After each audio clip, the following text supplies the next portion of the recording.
Snowflakes. Guess what this one's about, everyone?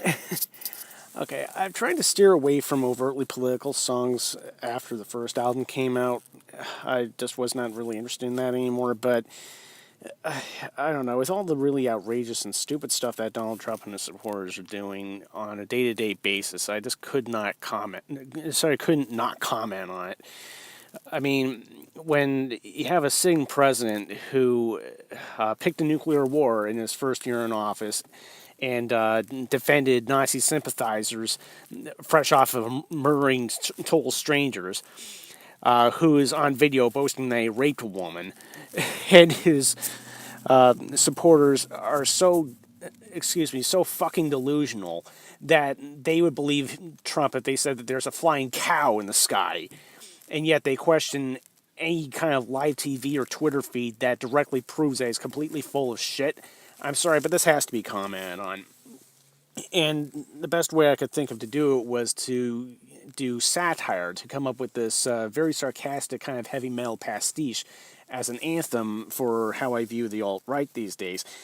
And I wish I could come up with a better label than that, by the way, because this complete insanity and borderline terrorism coming from Trump supporters these days and the various people who idolize him isn't even a liberal versus conservative thing anymore, as far as I'm concerned, because this is like insanity. This should not be tolerated by any group. Anyway, to get onto the song, this is one that I kind of wrote from a bass point of view for whatever reason. I guess just because I know a lot of bass players who are very anarchistic and have a kind of heavy metal mindset. So, unfortunately, I got rid of the temp drum track that I actually did the bass line to, but just to sort of give you an idea of what it sounded like.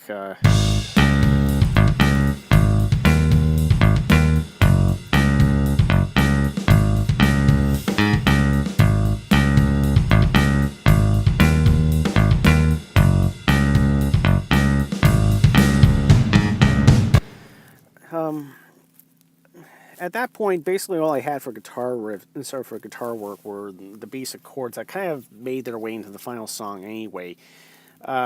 Just to give me some kind of context to do the actual bass melody too.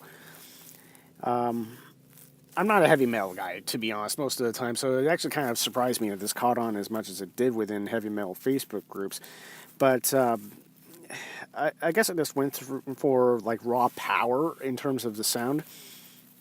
And a good example of this is on the lead vocals. I normally do the lead vocals very clean, other than having a lot of like echo to try and make it sound kind of like I'm in a theater. But on here, now it's time to be great. Build the wall. It's not too late. I just threw like a lot of distortion at pretty much all the vocals in the song. Excuse me. Just try to sort of make it sound like my first impressions of seeing like screamo punk bands live, where these guys are like roaring into the mic. I'm sorry if I just deafen people doing that. I mean, that's not really my natural impulse, and to be honest, I'm not even sure if I would get that good of an effect doing it live in here, so I just did it clean and I experimented with these various effects. Another example of that idea is like the marching sound that bookends the song. Because this is just a multi-track clapping sound that I put into a drum machine, basically. But run through the bullhorn sound, it sounds kind of like... run through the bullhorn effect, it sounds more like a big marching band, or at least that's the idea. Even on the guitars, I add a fuzz pedal, which I normally never do. But I just wanted it to sound very harsh and unsettling. Even another way of approaching that same effect was just the guitar solo. I'm normally very straightforward in what scales I do a guitar part in, but in this one I experimented with 2 or 3 different scales within the same key until I found something that was really menacing, something that did not sound like it should be here. And I basically just combined 2 or 3 of them into the final track.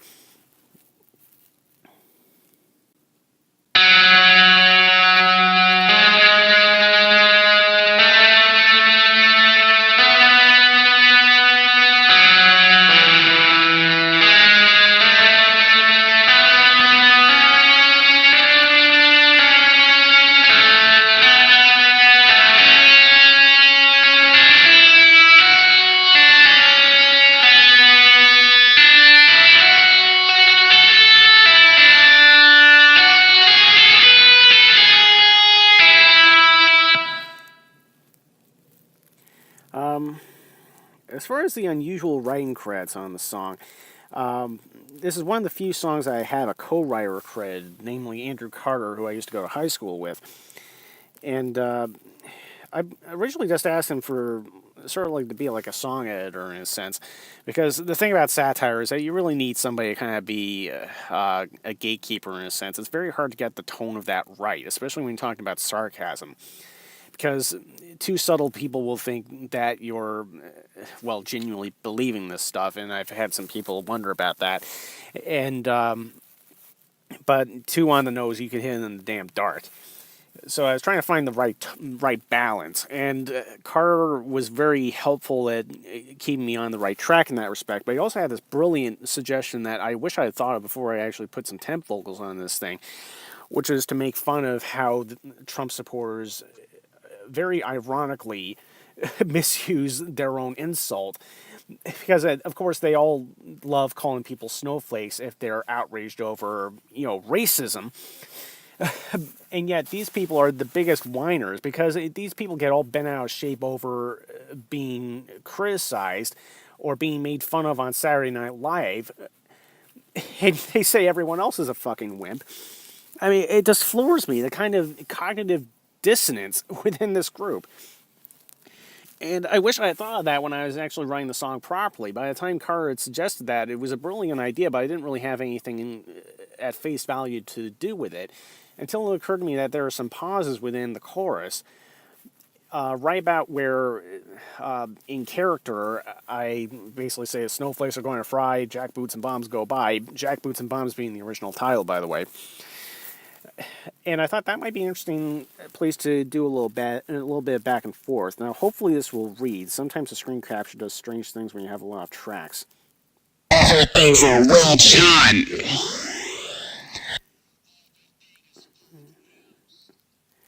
Okay, if that didn't read, I apologize, but it's basically a crossfade of distorted voices saying everything's a witch hunt, everything is fake news. Because, again, every time that Donald Trump is caught doing something stupid or horrible, and there's ironclad proof of it being broadcast or printed, his supporters come out of the woodwork and, like cult people, they'll say, no, it's all wrong, everything's made up, don't believe anything, the world is upside down, etc., etc. And that was the entire thing that I was trying to get across with this. I mean, we're literally being run by a bunch of lunatics.